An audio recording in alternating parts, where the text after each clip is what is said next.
Good morning, good afternoon, good evening. So you can see me, right?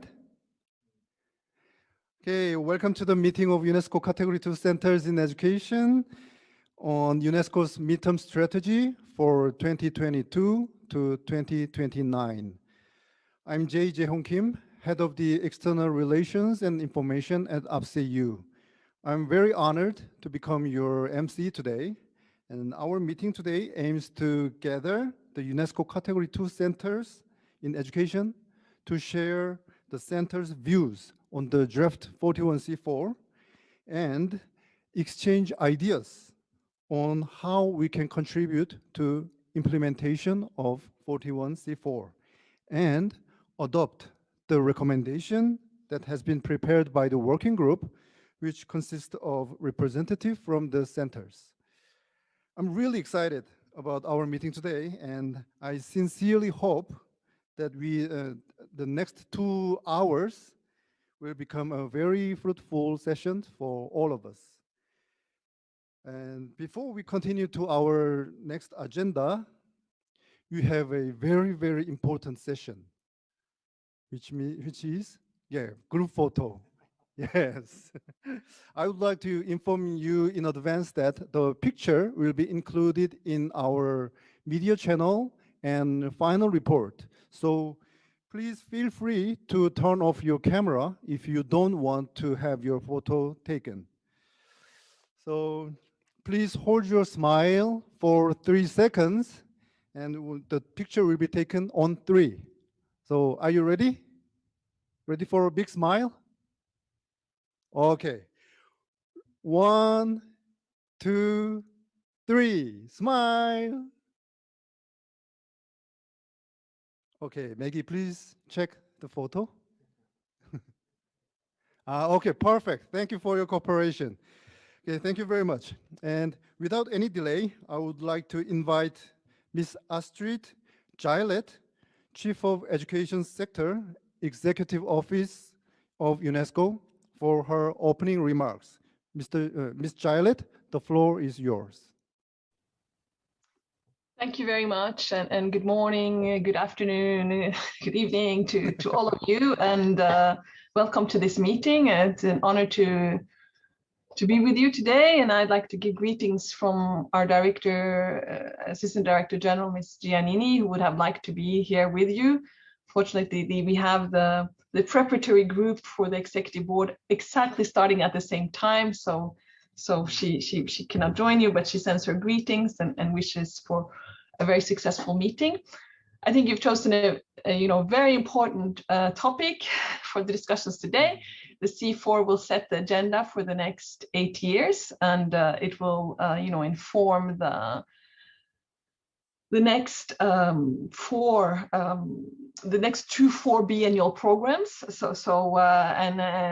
We will have the next 8 years that will be guided by this work. We're still, as you may know, we had the preliminary proposals presented to the Executive Board, and now we have a draft proposal that will be presented to the board now in April.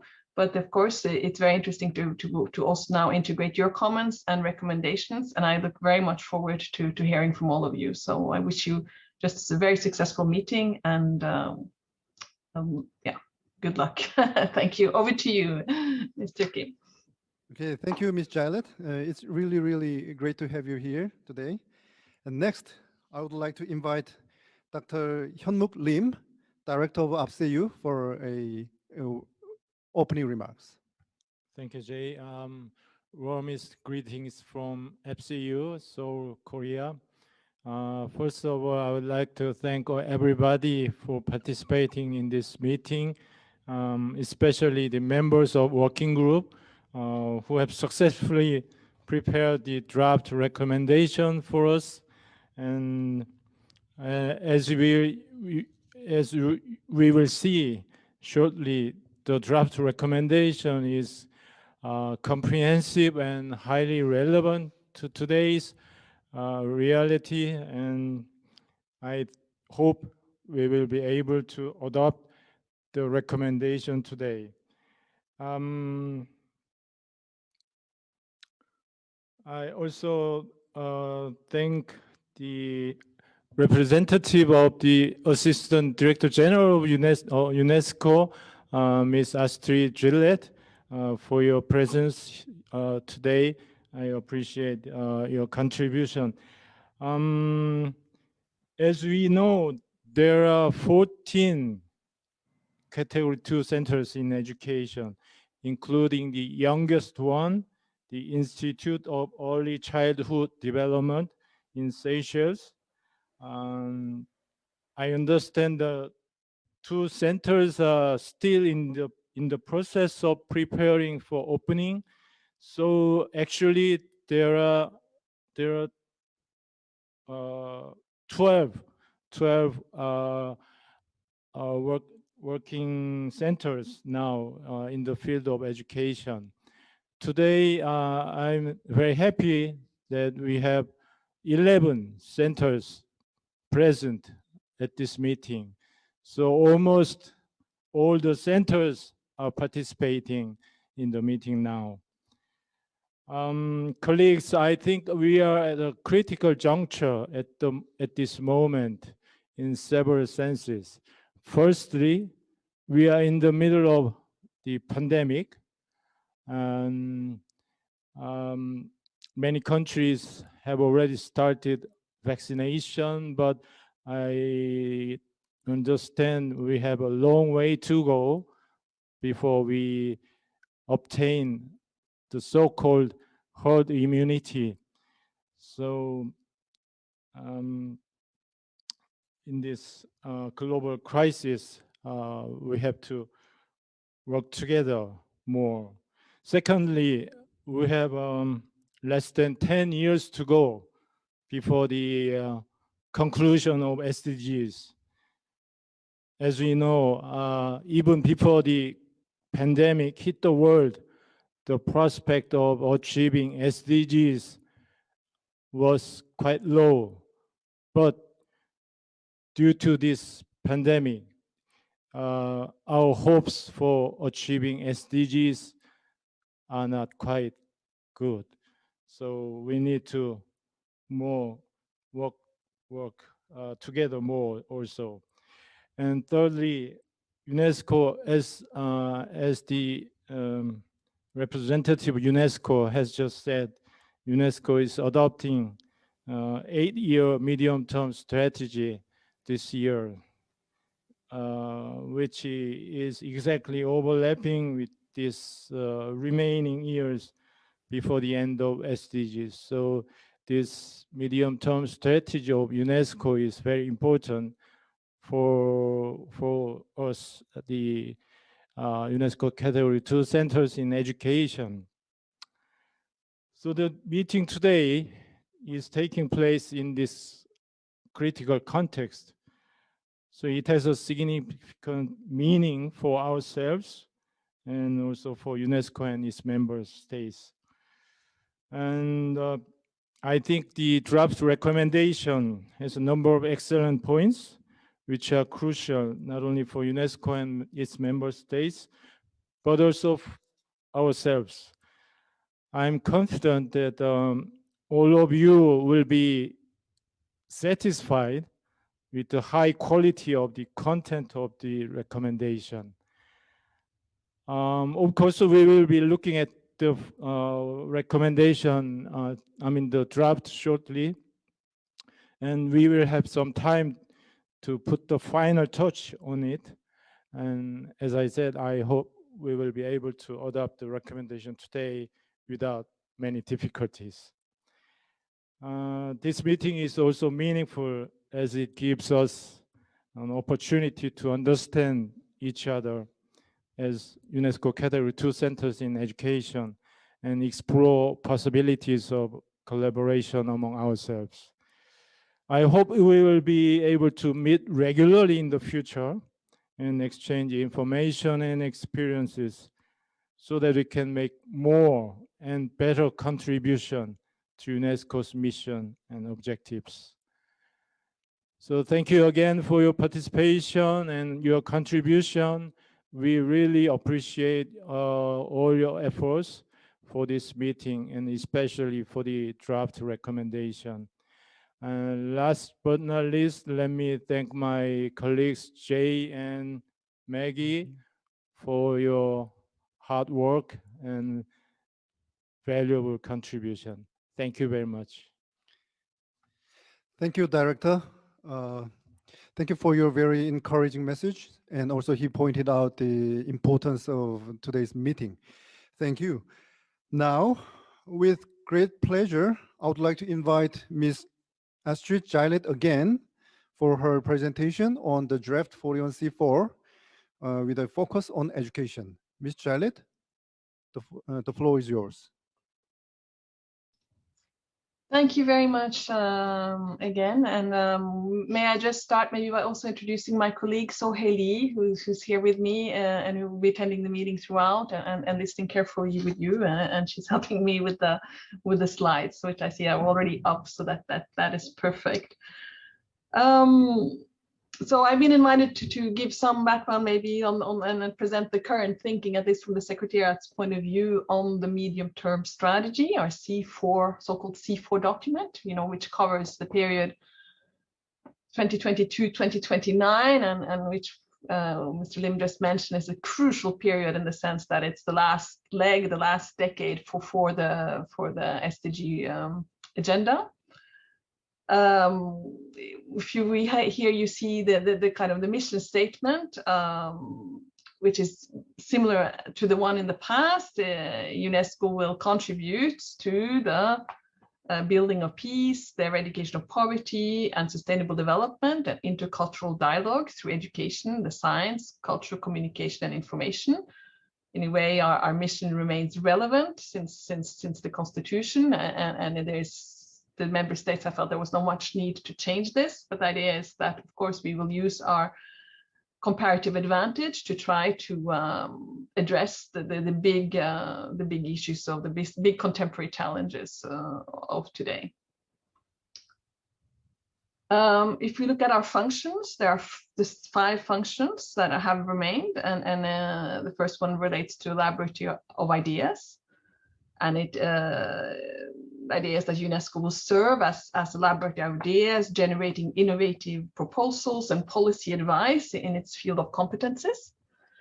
And the second function relates to clearinghouse, and here we are, developing and reinforcing the global agenda in its fields of competences through policy analysis, monitoring, benchmarking, and the development and analysis of benchmarking statistics. And for education, an example here would possibly be, our Global Education Monitoring Report, which provides yearly the state of development or the state of monitoring progress towards the SDG 4 targets and goals.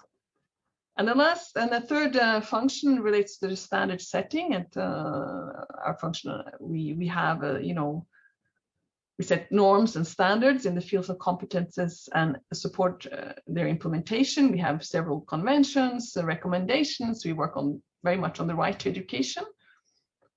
The third one relates to the fourth one, on the catalyst and motor for international development cooperation.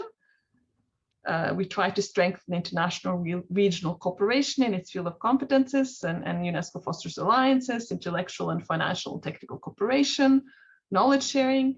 We try to mobilize resources and operational partnerships. One example here, a recent, during the pandemic, we set up a global education coalition, what we call the GEC, which today has about 160 members, and which we try to facilitate this cooperation across the board, I would say, to ensure that learning continues throughout despite the pandemic. And we have private sector, we have international organizations, we have civil society, so a huge number of partners joining us for that. And last, and I would say not least, is the capacity builder. I prefer capacity development as a term, but I think they've used capacity builder.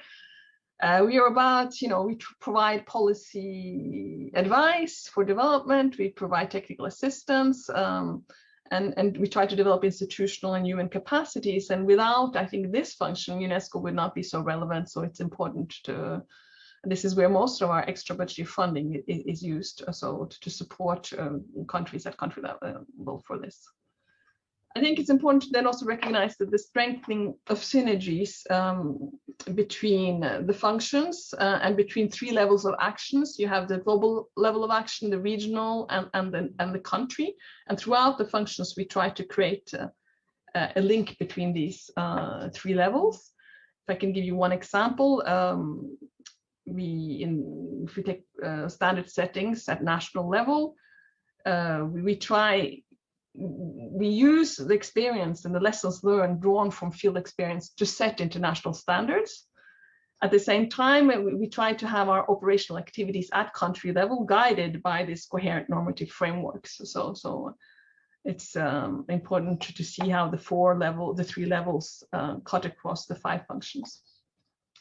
And we have the same global priorities as in the past. We have, of course, priority Africa and priority gender equality, and I think you are fully aware of this, so I will not go so much into that. And we still have our two priority groups, and maybe more important that I think than in the past, we're giving increasing importance to youth, not only as a beneficiary group, but also as someone that, as a group that can help in decision making and an active partner.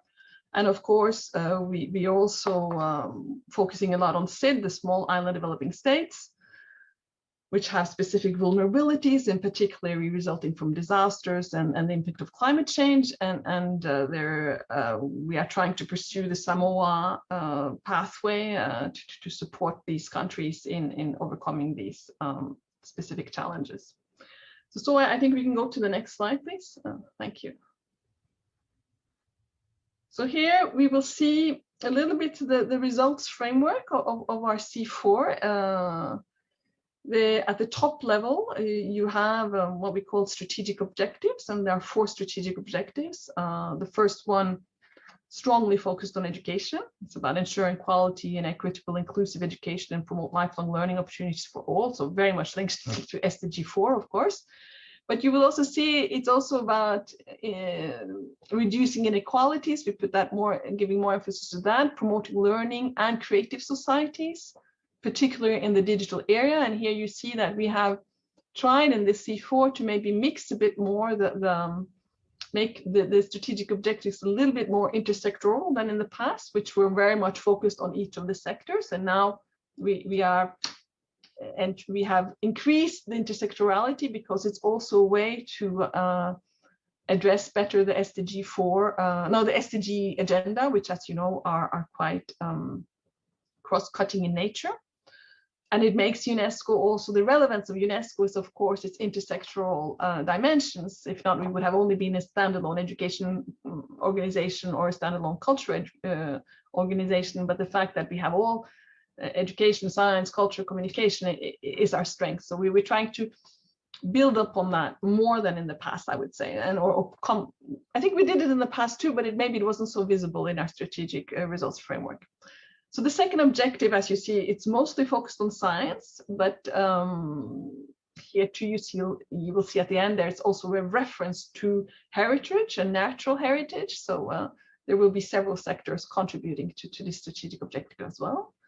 And strategic objective 3, which is about building inclusive, just and peaceful societies by promoting freedom of expression, cultural diversity, education for global citizenship, and protecting the heritage. Here you see that there's a mix of sectors contributing to this. You have CI on the promotion of freedom of expression. You have culture on cultural diversity, of course, education as part of the GCD, and we also have SHS as part of building peaceful society. So, and the last strategic objective is more focused on technological environment and in the service of humankind through development and dissemination of knowledge and skills and the development of ethical standards. And here too, you will see that SHS contributes, of course, now I'm thinking about the ethics of AI and but you also have CI and education contributing to the strategic objective. So this is the first layer, but then we have a second layer, which is the outcomes. And there are 9 outcomes in all, and those you see here are those related to education. And you will see there, and here you see the rest, that's fine, yeah, and they are all contributing. There's a one-to-one connection between an outcome and a strategic objective. So you see that they're contributing to the 4 SOs. We have, for example, under strategic objective 2, which is probably what we are most interested in here, there are 2 outcomes. The first one relating very much to operationalizing SDG 4 at country and regional level. It's about ensuring inclusive and equitable quality education and promoting lifelong learning. So this is the capacity development dimension and trying to promote acceleration, support countries in accelerating progress towards SDG 4. But the strategic objective 2 is also very important because it's more about our role as an international coordinator of SDG 4 and supporting, getting the whole international community in a coordinated way is to provide this support. So it's about a coordination role. It's also about our role as a think tank, I think, on the futures of education and how it will guide you know, the foresight and the innovation in education. And it's also a little bit about technical innovation, and we'll come back to that. But we also have, and that's the outcome number 7, which is on promoting inclusion, combating discrimination, hate speech, and stereotypes. And this is where we also have our global citizenship education, and it contributes directly to the strategic objective 3. There is, of course, you cannot totally dislink, I mean, what GCD is also contributing to SDG 4. So you will see in the next slide, there is a kind of link between this and between outcome 7 and outcome 1, of course. And we are also contributing to fostering digital skills and developing the digital age. And so we also have a direct contribution to outcome 8. So these were the 2 kind of levels related to the C4. So if you can go down 1 layer. So here we come to the output level, which it's what we used to call expected results, and now they're called more outputs. In education, we have 9 outputs, but throughout the house, I think there is 39 outputs and 5 intersectoral platforms. What you're seeing below here is only the education. I will go more into those in the next slide, but before going there, I just wanted to kind of make the connection. So, which I mentioned, there is a clear connection between our mission 4.7 of everything linked to GCD education that then contributes also to outcome 1. This is the pink kind of arrow that you see. Similarly, if you look at the output 8, which is about the bridging the digital divide, there's definitely a connection between that and strategic objective 1 or the outputs linked to outcome 1 as well.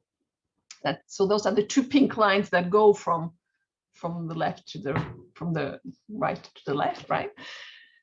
We have 1 orange line that is about providing this building resilient in education learning system that of course contributes also to building the digital divide.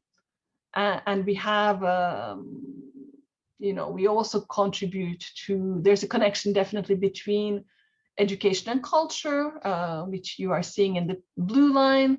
And there's a connection between our work on ESD, which is linked to 4.7, Education for Sustainable Development, which is linked to Strategic Objective 2. So that's the green line. It was just to show a little bit the linkages. So, the outputs are a kind of the operational level. This is what we have in the C5. This is where we have the budget. This is where we have the activities. And though I know your discussion is more at the C4 level, I think it is important to connect the C5 because this is how we are going to operationalize it. So most probably are just, if you can go back one, sorry, the C5 outputs, even if the budget is voted for 2 years, the program is voted for 4. So we will have a stable kind of environment, if you like, on the outputs for the next 4 years. Of course, then we will have indicators that will change because we will have more or less money we will see, and targets that we will try to reach. And this is the biennial budget within the four-year and within the 4-year program. Sorry, so I go ahead. Thank you. So here you see the what we call the bubbles, which represent the 9 kind of outputs of the education sector for the next 4 years. Before maybe diving into these bubbles, I wanted to go back a little bit to Mr. Lim's introductory remarks, and I think we have to take into account the current pandemic and how this is affecting all learners today. And this has very much set the scene, I would say, for our thinking, because we don't think that we will simply go back to a normal situation once everyone gets the vaccination. Of course, we're hoping that there will be more normality, and that's what we're all hoping for. Yet the impact of the COVID pandemic will be lasting in our view, and so it will very much create 3 pillars, of which we have been working on, and I'll come to those pillars in a moment. But just to remind everyone that the pandemic was the largest disruption to education in history, and at its peak it affected something like 1.6 billion learners. It has increased the learning inequalities across the globe, and of course it's hitting mostly the most marginalized. We have had the UN Secretary General refer to it as a potential generational catastrophe in terms of learning loss. And we have estimated at Unesco that the risk of dropout, that there's about 24 million learners that risk to drop out. And that is maybe conservative, because now the pandemic is lingering on, and it might have a higher impact than that. We are monitoring the situation extremely closely. We as of last week, there were more than 2/3 of student population worldwide, that is 70%, 1.1 billion learners that are still facing disruption to their schooling. And this including mostly decisions at localized levels. So while the first confinement period, there were a lot of countries that closed all schools. Now there's a lot of countries that close schools in certain regions only, but it's still affecting 70% of the student population. And schools are fully closed in 30 countries, affecting 165 million students. This was the data as of last week. This week, we still have many countries in Europe that actually are going back into lockdown. So the numbers are likely to increase. We know that schools were completely closed for an average of 15 weeks worldwide. That's 4 months of lost schooling. But if we factor in the partial closure, that relates to 26 weeks on average, and that is 6.5 months of lost schooling worldwide.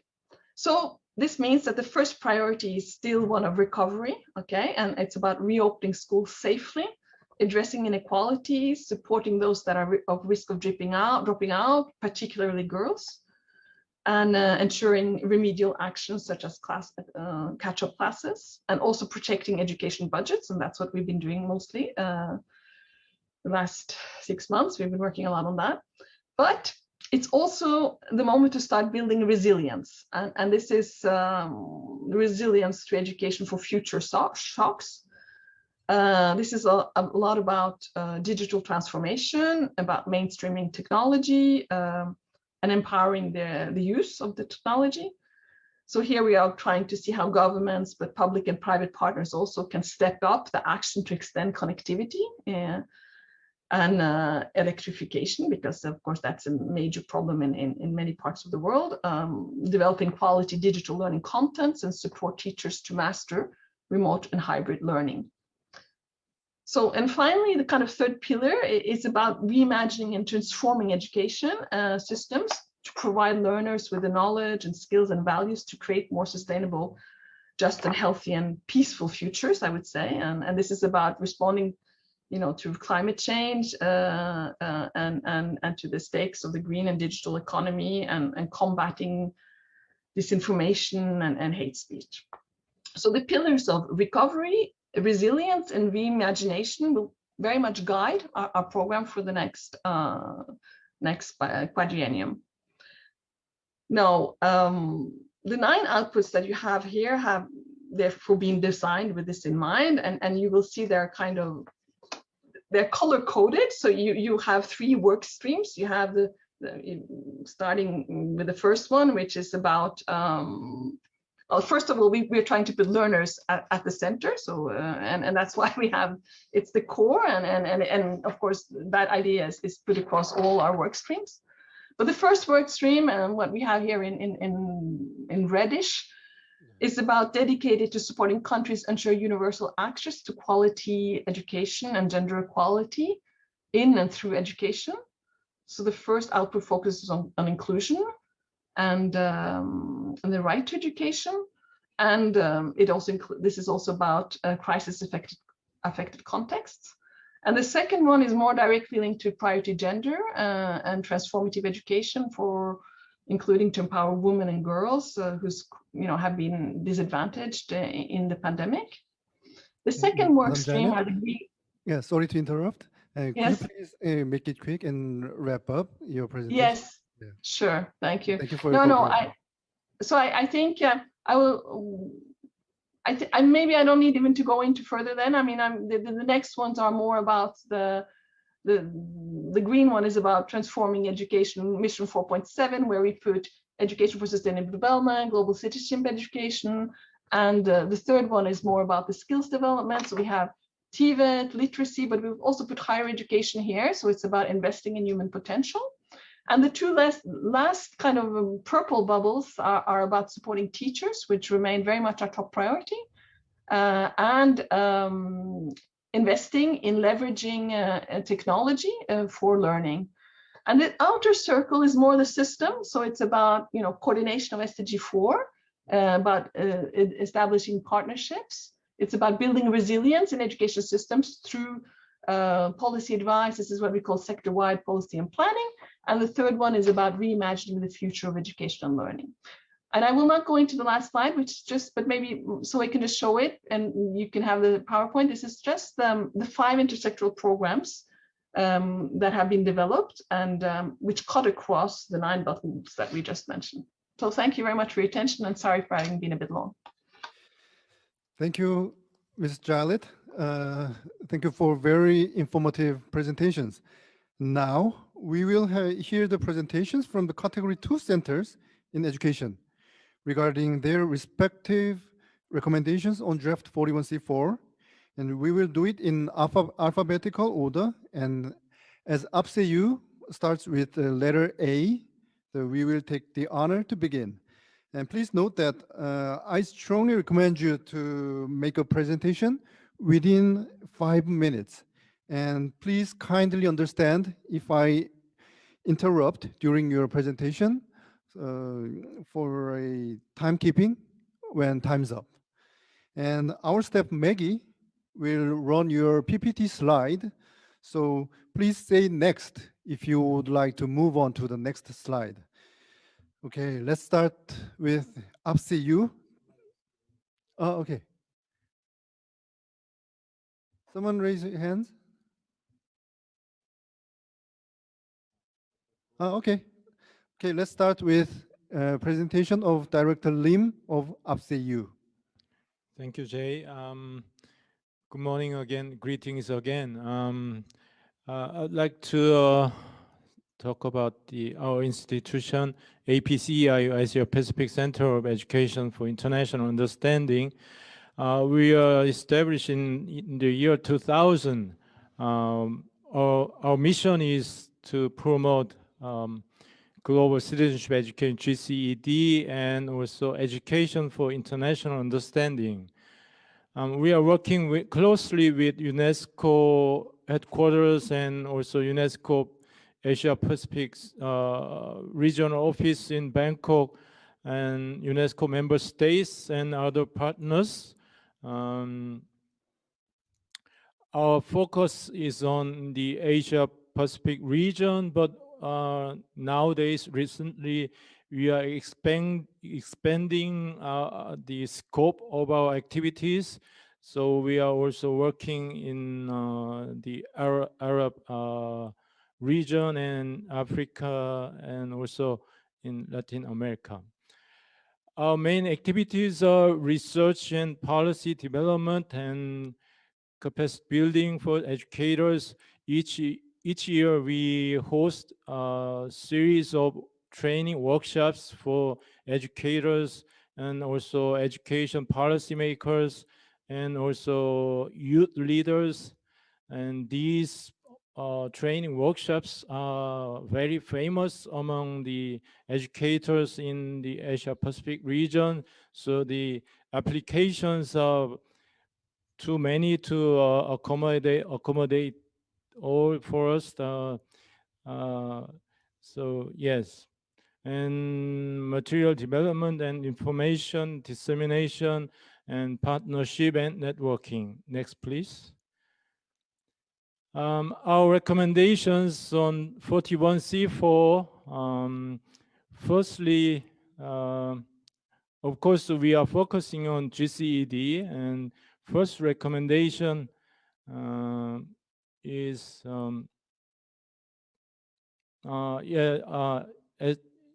the first point is UNESCO should encourage and support member states to develop national education policies for GCED and integrate GCED into national curricula based on the local context.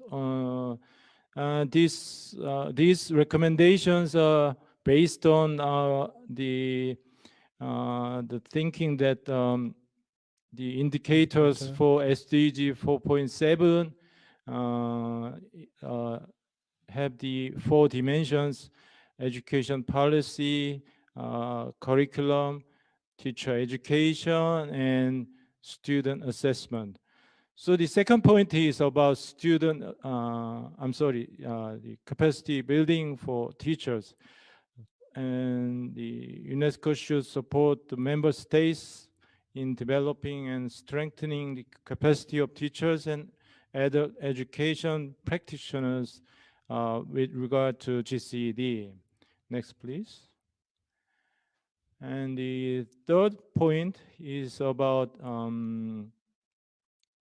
incorporating GCED in student assessment and need to develop and enhance a global monitoring mechanism of GCED implementation. And our last point is about multiple stakeholder approach. UNESCO should encourage the member states take multiple stakeholder approach in the implementation of GCED, involving schools, parents, and local communities to establish strong partnership for GCED in the whole society. So these are our input for the recommendation to be adopted by this meeting. So thank you for listening. Thank you, Director. Now, I would like to invite the Regional Center for Adult Education, ASPEC. So the colleague from ASPEC, the floor is yours.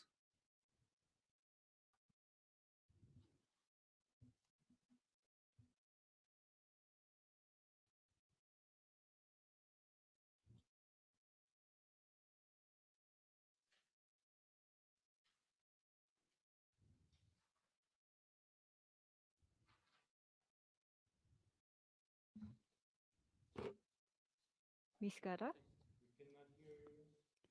Ms. Gada?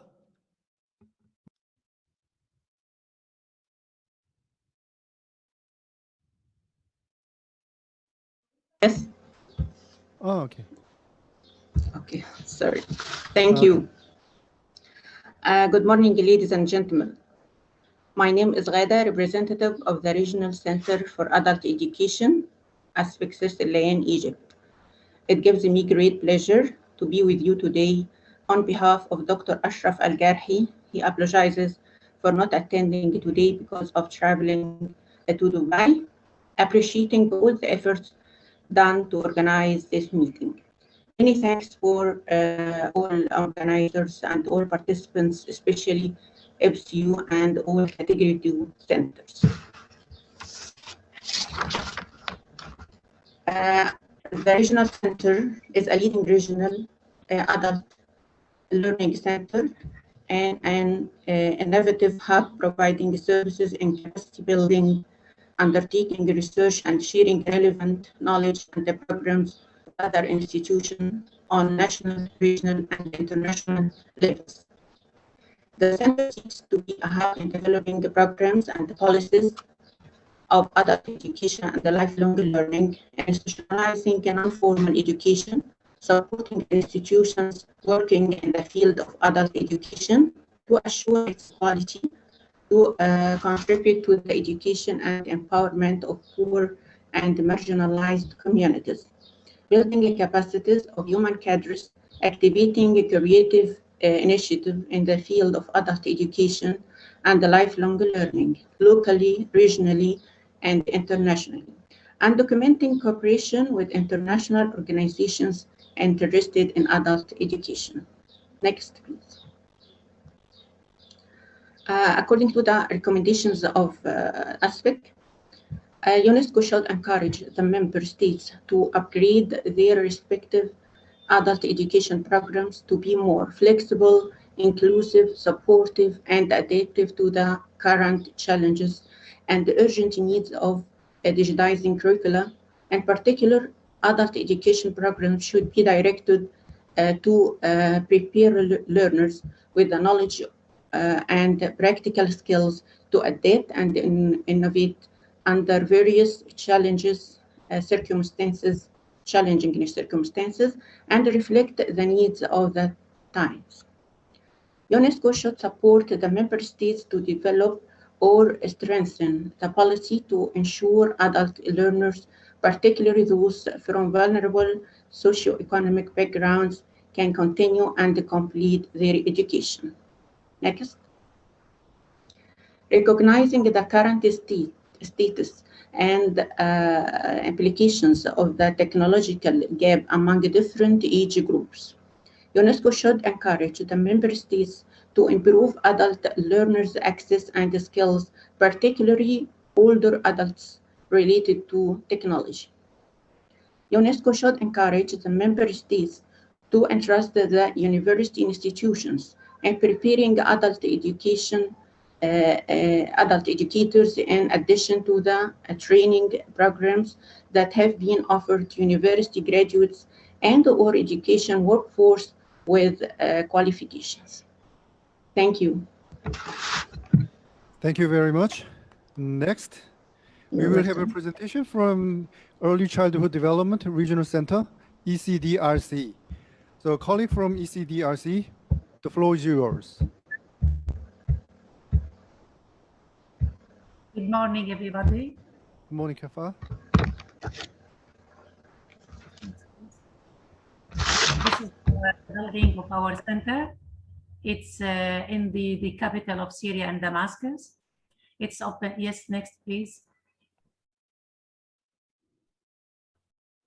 Now, the ECDRC was opened in 2010, and it's officially started its work in the same year by the official opening of the center by the Director General of UNESCO at that time. ECDRC was opened in 2010, and since that time, we have been working with a national regional plan, can we say that? Because all of you know the crisis in Syria, so we depend that the center is in Syria, and Syria is the country most in need of working with the children, especially with the coincidence of the crisis in Syria with the beginning of the center's work. However, we have participated and continue to participate in every regional activity that we are invited to. ECDRC monitors the reality of early childhood by collecting information related to childhood nationally and regionally. Documenting it and proposing everything that would develop and protect early childhood. We participate in developing policies and programs aimed at improving the conditions and rights of early childhood. Next, please. We contribute in the development of Arab strategies in the field of early childhood development. We usually work in achieving the goals of the education for all, and now we seek to present proposals regarding UNESCO's medium-term strategies for the 2020 and 2029, and 41C4.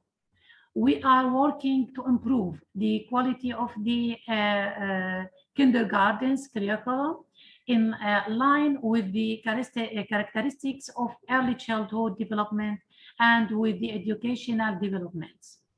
The important work of the Center to spread community awareness of basic issues related to the early childhood development, care and education, both locally and regionally. Next, please. Concerning the draft medium-term strategy for the 2022-2029, that we think that the mission assigned to UNESCO has become difficult in light of the coronavirus to achieve sustainable development and spread peace at the international level.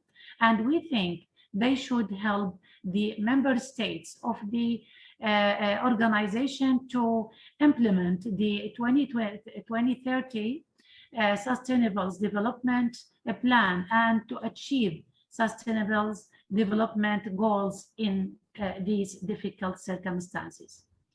Now, regarding to the Center's proposals for the early childhood, we recommend UNESCO interest in early childhood can be greater in disseminating all successful experiences globally to all countries. This will make the member states aware of all the mechanism and the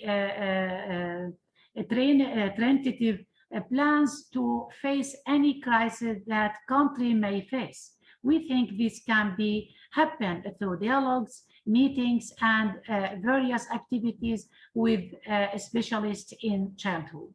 Next, please.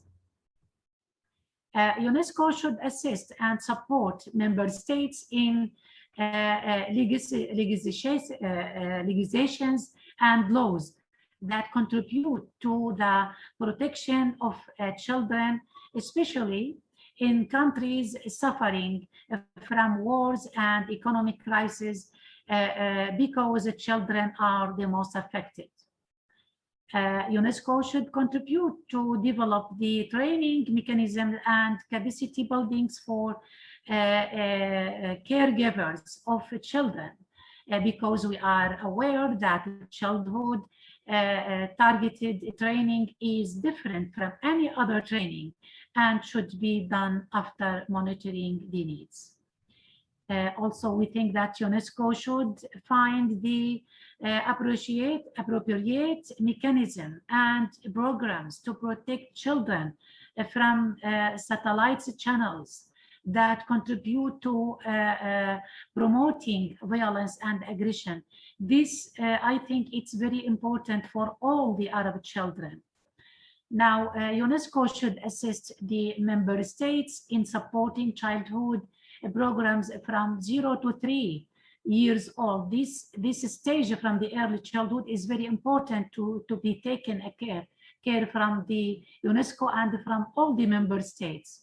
Finally, I would like to clarify that the Regional Center for Early Childhood Development needs the support of all member states in all the plans it's implementing especially as it works for an important segments of society. Thank you. Thank you, Ms. Kefa, for your very compact presentation. Exactly 5 minutes. Thank you. And now I would like to invite the International Center for Higher Education Innovation under the auspices of UNESCO, ICHE. Yeah, I know ICHE made quite many slides, and thank you for your passion, by the way. But I hope you make it quite shorter. Thank you Sure, for we'll your try to cooperation do in that. advance. Thank you. On behalf of Professor Lim, the director of UNESCO ICHE, good morning, good afternoon, and good evening to everyone. So first of all, next please. We are a Category 2 center that aims to support Asian and African countries to improve the quality of higher education and promote educational equity through utilizing Shenzhen's advanced ICT sector and our Chinese experience in the massification of higher education. Next, please. Although 2020 has been a very unfortunate year, we're able to do our best. So some of the highlights of our 2020 includes the Shenzhen Funds and Trust project in Asia, which we were able to produce an output document as well as a policy brief. Next, please. We were also able to build smart classroom using ICT. So here are some of the universities that we have worked with. And next, please. We also hosted and participated in a number of international and regional webinars and trainings, which all lead to fruitful discussions and such. Next, please. And last but not least, we were very proud to launch International Institute of Online Education, which is an open online education platform for digital transformation of university educators. And as you can see, we have 11 flagship higher education institution partners in both Asia Pacific and Africa. And next, please. And here are some of the enterprises and as well as other higher educational institutions that are in our network. And this network is continuing to expand. And of course, if you're interested in getting to know more about this, we're happy to share more information afterwards. Next, please. So in terms of our recommendation for C4, there are 4 keywords. The first one is transforming the higher education and TVET sectors digitally. So we believe that UNESCO should support us in terms of conducting in-depth context analysis and build a framework for action through strengthening the higher education TVET industry partnership to inform and drive curriculum reforms, incorporate key competency in emerging ICT-related fields. And the other one is that UNESCO should facilitate its member states to adopt innovative technologies to improve their higher education and TVET administration and management. Next, please. The second keyword is strengthening higher education and TVET workforce. UNESCO should develop a competency framework and corresponding competency standards for the industry, as well as developing and implementing and shared professional development programs. Next, please. The third keyword is enabling digital resources sharing through multi-stakeholder partnerships. UNESCO should facilitate dialogues and discussions among the academia, industry, and government to establish multi-stakeholder partnerships. UNESCO should also monitor and evaluate the unbalanced distribution of digital resources among the member states, with the focus on supporting member states and their institutions with the greatest needs and allocate resources in accordance with the priority Africa and priority gender equality. Next, please. The final keyword would be formulating evidence-based policies for online education quality assurance. As we have all seen, online education has been one of the solutions to address the pandemic in 2020, and we believe that there's a bright future for it. So UNESCO should develop a national quality assurance system and a qualification framework for online education that guides its member states, higher education and TVET institutions in designing and implementing high quality online degree and certification programs that are mutually recognized by countries. And these are the 4 main areas of recommendation that we have. And in terms of the details I've mentioned in the presentation, if you're interested, please, you can reach us at both websites. And we're happy to share more with you. Thank you.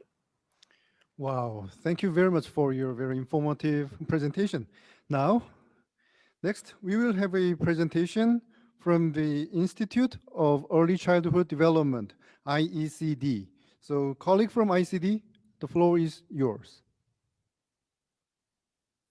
Good afternoon, everyone, and welcome to this meeting.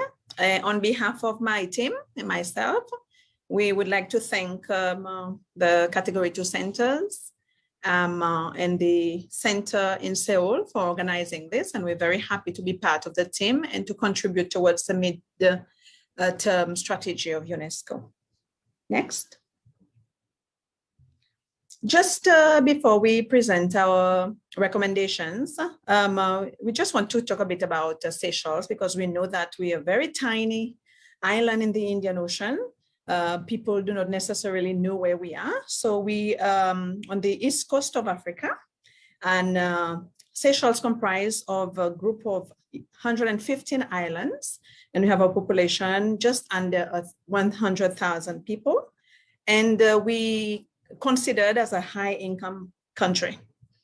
Here in Seychelles, we have 3 official languages, Creole, English, and French, and our mother tongue language, which is also taught in schools, mainly as a medium of instruction in early childhood classrooms.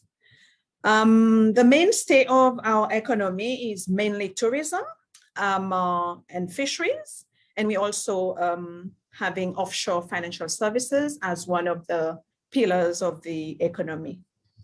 With regards to early childhood development in Seychelles, it's from 0 to 7+ years, and we've adopted the UNESCO age range for ECCA.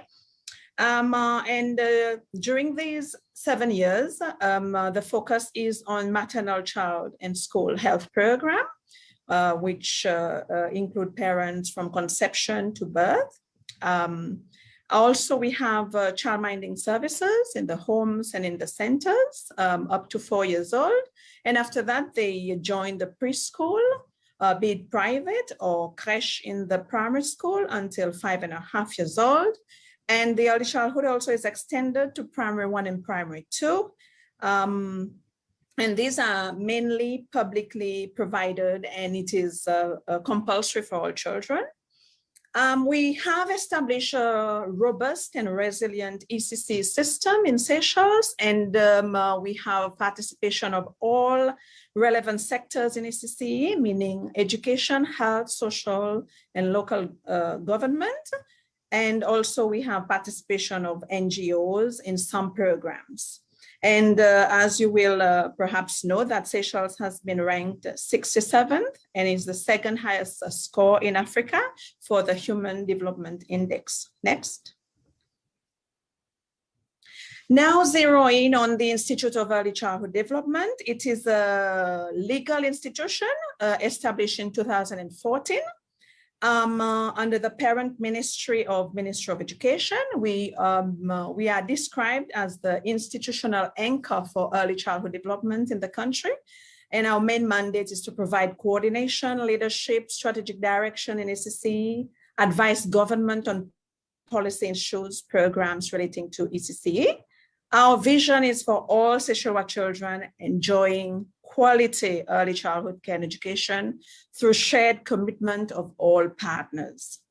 And basically our mission is to provide leadership, like I've just said, coordination of programs so that children develop holistically, has positive learning experiences and a strong foundation for later in life.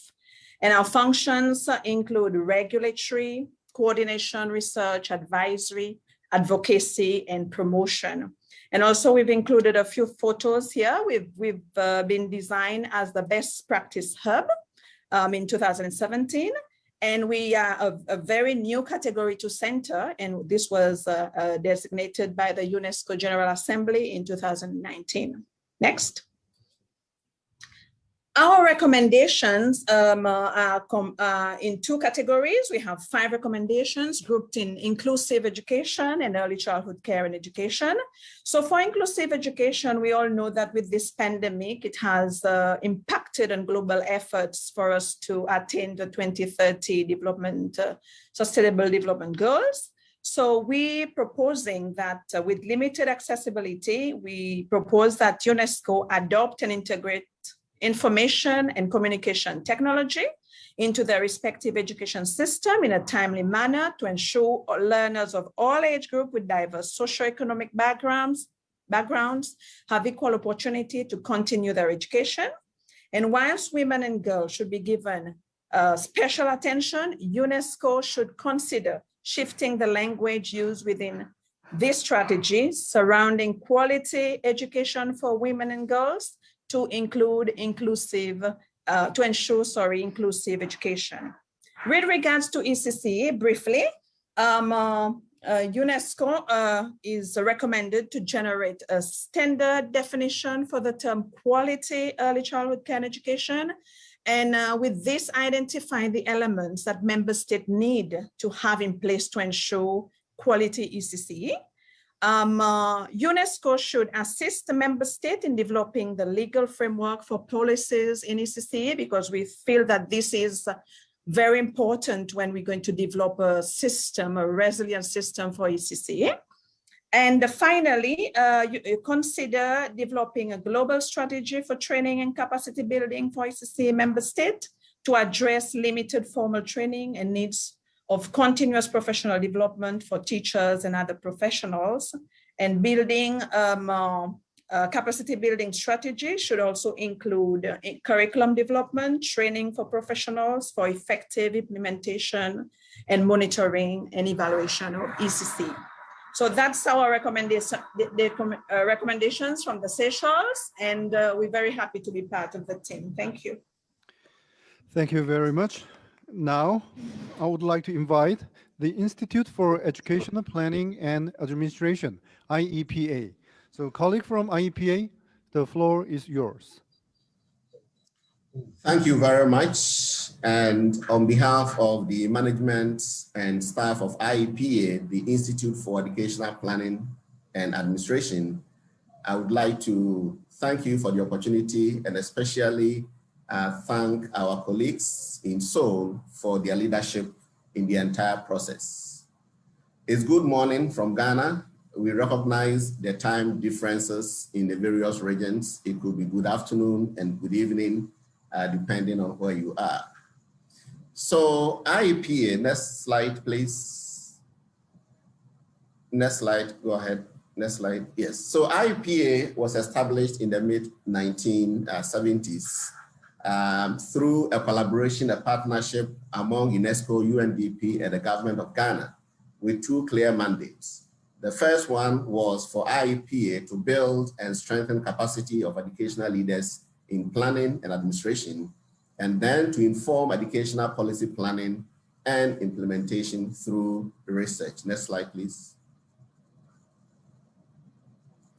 So in 1980, IEPA was made an integral part of the University of Cape Coast when the program that led to the establishment of IEPA ended, and IEPA had to continue its mandate, but as part of the University of Cape Coast. So IEPA became a department within the University of Cape Coast and carried out three main functions, and still do that. That is teaching, research, and outreach. So IEPA has done this over the years until 2019, November 2019, when IEPA was approved by the General Assembly of UNESCO, the General Conference of UNESCO, as a UNESCO Category 2 Center of Excellence in Educational Planning in West Africa. So even though we've gone through a change of focus and then a change of status, IEPA still carries its teaching responsibilities, its research responsibilities, and also its outreach responsibilities. So our presentation this morning, talks about our past, our present, and our future, and the recommendations that we've made towards the promotion of UNESCO's medium-term strategy for 2020-2029, the 41C4, is in line with these three key areas of our past, our present, and our future. Next slide, please. So IEPA has a logo that seeks to project that IEPA provides quality in educational research and administration and develops innovative and passionate leaders who work to ensure inclusive and equitable quality education and promote lifelong learning opportunities for all. And that is in line with our Sustainable Development Goal 4. If you look at IEPA's logo, next slide, please. Yes, IPA's logo basically captures our UNESCO network and also what we stand for in terms of our vision, mission, and our core values. So our vision is to become a strategic center of excellence in educational research and training of educational planners, administrators, managers, and leaders in Africa. And we do this with passion. We do this in the context of our culture as Africans and as West Africans. We do this in the context of our beliefs, and we do this realizing that one size doesn't fit all, and what works in Seoul or what works in Seychelles may not necessarily work in Ghana. So in terms of our goals as Category 2 Centers of Education, very similar, but you may realize that our approaches and the context differs. Now, our mission as a lead institute for educational plan administration, management, and leadership in the West African sub-region, IEPA exists to generate and disseminate reliable educational information for capacity building and to inform educational policy formulation, planning, and implementation. And these are carried out in the context of our core values of excellence, empowerment, equal opportunities, ethical behavior, client satisfaction, and accountability. Next slide, please. So we have 4 strategic thrusts. And the first one is to build and strengthen capacity of educational planners, leaders, and administrators in the West African sub-region. And this aligns with a lot of things that we do, both in Ghana and also within the West African sub-region. We support educational ministries within the sub-region of West Africa to undertake sector-wide planning, policy development, and implementation. We promote cutting-edge research, innovation, and consultancy in education service delivery. We also create and mobilize educational experts in the sub-region to interrogate educational issues and promote policy advice to ministries of education of member countries. Next slide, please. Next slide, please. So before we conclude, we want to link what we do at IEPA to the recommendations that we made towards the promotion of the medium-term strategy 41C4. Our recommendations were mainly focused on the local contextualization in education. The first one that we put out there was to identify sociocultural, geopolitical, and context-specific inhibitors to implement education for all policies and programs aimed at reducing inequality. This clearly captures our commitment to context. We believe that context matters in our delivery of the various educational services that we have.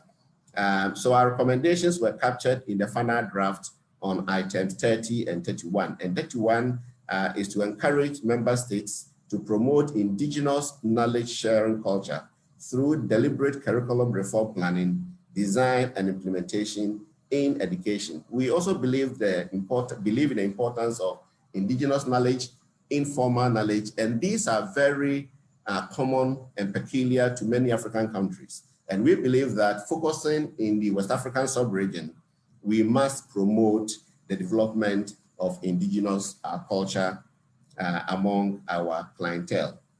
We also added our voice to the various commitments that we encouraged member states to adopt. And if you look at the commitment section within the final draft document, you realize that items 4 and 5 were captured by IEPA. So IEPA supports very well this initiative led by our colleagues in Seoul, and we are committed to ensuring that we promote the UNESCO's medium-term strategy for 2020 and 2029. Once again, we believe that together we can make it happen.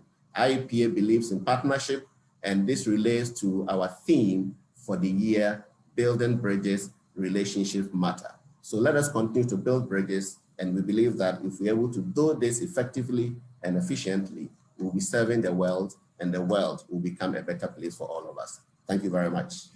Thank you.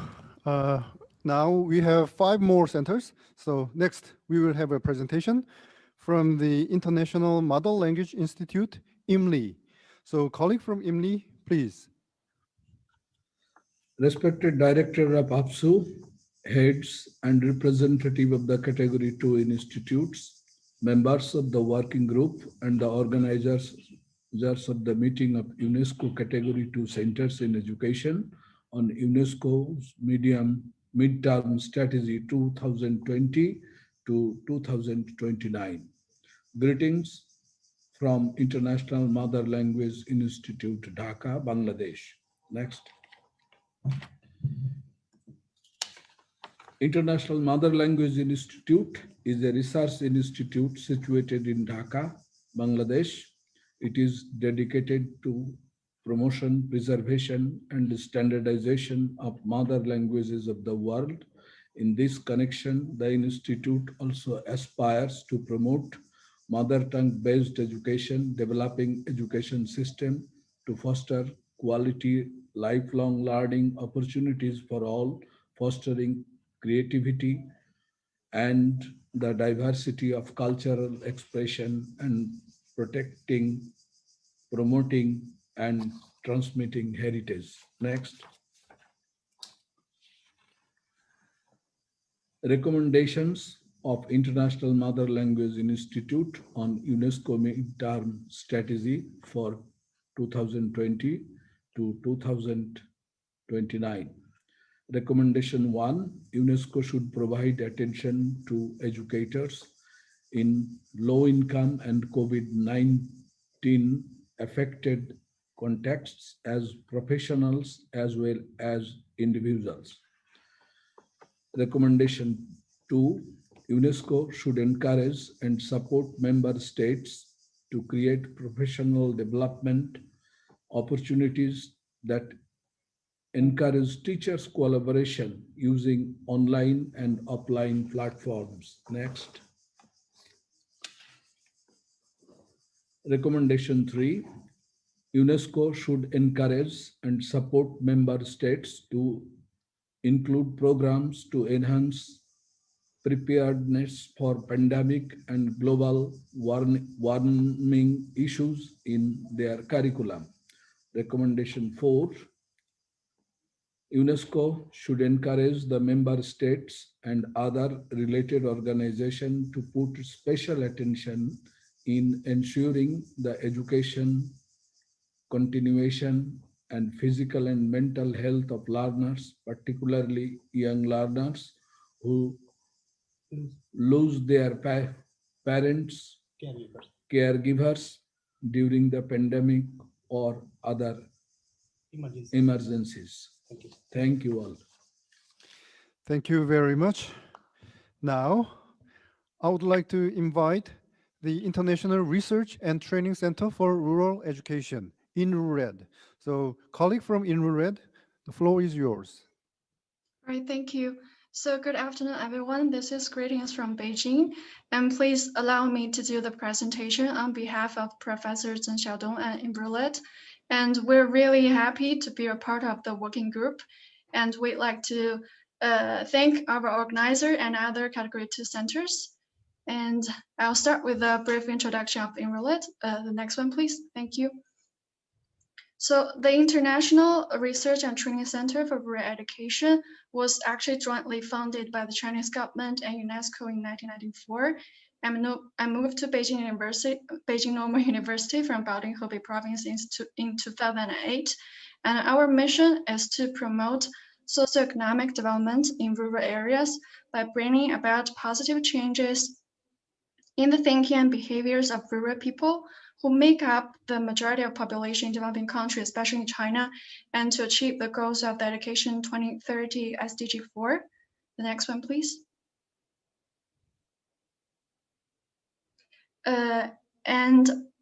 INRURED is committed to conduct researches and relevant projects in the following 4 areas, and which are also our strategic objectives. The first one is skills development for rural transformation. And we also have gender equality and women leadership, which is also our priority. And also we have quality teachers for rural schools and also ICT in education for rural development. And the next slide, please. And here are the INRURED's recommendations for C4. And the first point is that UNESCO should support the member states in ensuring credible information for program monitoring and evaluation through the sharing templates and standards for information collection and exchange, because we do believe that information exchange and sharing should have standards, or at least be some templates, because if I'm like sharing our findings or data, it should be in a way that everyone can understand. And the second point is about recognizing the importance of diverse expertise, advice, and support. And UNESCO is recommended to strengthen the partnership strategy on the regional level to expedite the implementation of Agenda 2030 of Sustainable Development, particularly on education. And the next one, please. And the third point is that UNESCO is recommending to provide the member states with the impact evaluation model and strategy to review report on the implementation of previous midterm strategy to improve the member state strategy in planning, implementing, monitoring, and evaluating programs and the other instruments to realize Agenda 2030 for sustainable development. And that's all. Thank you. Thank you very much. Next, we will have a presentation from the Office for Climate Education, OCE. The colleague from OCE, the floor is yours. Thank you very much. Can you hear me? Yeah. Yes. So, I will present you briefly the Office for Climate Education and then our proposition. So, the office is quite a recent institution. It has been created just 3 years ago in 2018 by a consortium including La Main à la Pâte, which is a French NGO devoted to science education, and a lot of climate science institutions in France and also abroad. We are based in Paris with a permanent staff of 7 people, and we are working with approximately 20 countries and 70 partners among these countries. So, as our name explains it, sorry, no, just previous slide, sorry. Could you come back slide to the, okay. Yeah. So as I was explaining, so our main mission is to support quality climate change education worldwide, and we focus our target on primary and secondary schools, so formal education at for basically for students age 9 to 15. The different axes of our actions is first to produce and disseminate free, multilingual, interdisciplinary educational resources on climate change. Most of our resources are for teachers, but some of them are directly for students. We put quite a high stress on the professional development of teachers and on the development of communities of practice among teachers, but also between teachers and scientists on this topic of climate change education. And last, we also have a mission of implementing operational projects at the national scale or regional scale. So in France, in Europe, in Southeast Asia, Africa, and also Latin America. So next slide, please. Yep. So when it comes to our recommendation for this group and project, so first we recommend that climate change education has to be considered as a specific part of the climate adaptation strategies of the different countries, in line with their international commitments, such as the Paris Agreement, UNFCCC, etc., etc. Secondly, we would like UNESCO to help develop a framework for climate change education, especially formal climate change education. So the different member states should adopt a common vision, but with, of course, with some living room for details to be nationally dependent. And this framework should put a specific emphasis on the development of school curricula and the adaptation of the present school curricula, so that they could include climate change issue in this, especially at the primary and secondary school levels. So our recommendations could be that this curricula, the content is much more local oriented when it comes to primary and middle school, and step by step on global issues for high schools and third level education. So such a framework should also provide quality resources for teachers especially, and we propose that we put a specific stress on the importance of having scientific based resources, especially adapted from the IPCC reports. And our proposition also is that we would like to promote, and we would like UNESCO to promote more and more the teachers' continuous professional development, because there is at this very moment not a lot of actions for climate education inside this CPD of teachers. So and maybe two last points. The first one is that we have to acknowledge the mobilization of the students worldwide and the youth movement who are asking for climate change education in almost every country. And we think it's important to involve the youth in the definition of contents and strategy for climate change education. So we have to take into account these student voices. And maybe last, there is a lot of empirical work on what could be considered as a quality climate change education. For example, take into account the interdisciplinary aspect, include active pedagogy, critical thinking, implement nature-based solutions, etc., etc. But for the moment, this quality climate change education is not really defined. So we suggest that UNESCO promotes a kind of research and development on this specific aspect.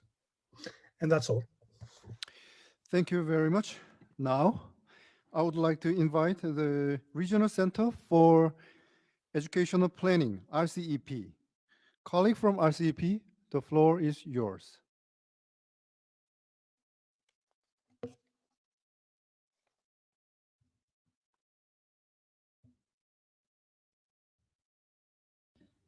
I think you're on mute.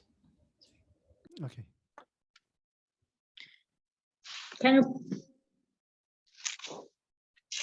Maggie, can you open the presentation from your side? Oh, sure. Give me a second. Okay. Please give us. If you don't, I can share it from my side. Oh, yes, you can share it from your side, please. Yeah. Okay, 1 minute. Give me.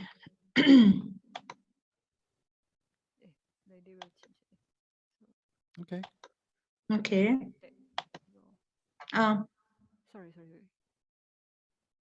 Sorry, Ms. Masra, are you changing the slides or we still use the same one?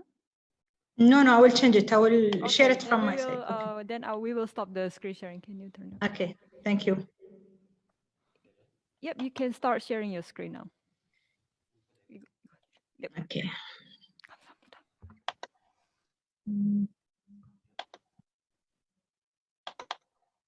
It's okay, open now? Yes, we can see your screen. Okay, now, we can see it. Yeah. Oh, sorry, I will open it from the first slide. Okay. First of all, I would like to thank our colleagues from Korea ABSU to organize this meeting to discuss our future with the UNESCO new strategy, and how can we, as Category 2 Center, to be part of this new strategy. First of all, I would like to give you some of the background history about the Regional Center of Education Planning from the past to the future. As you see, that the first agreement of RCEP was signed between UAE government and UNESCO was 2003.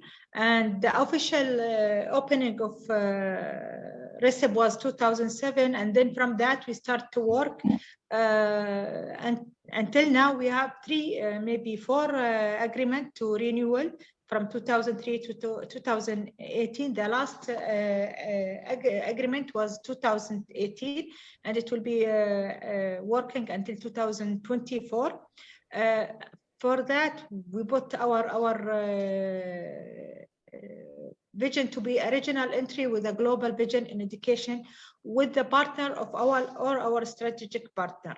This is the main goals for establishing RCEP. We are working in 3 main area. First area is capacity building and education planning and policy, education and policy and leadership with the staff of Ministry of Education and GCC country, and now also in the Arab world. The second main area that we are working on it is the knowledge and knowledge transfer and producing.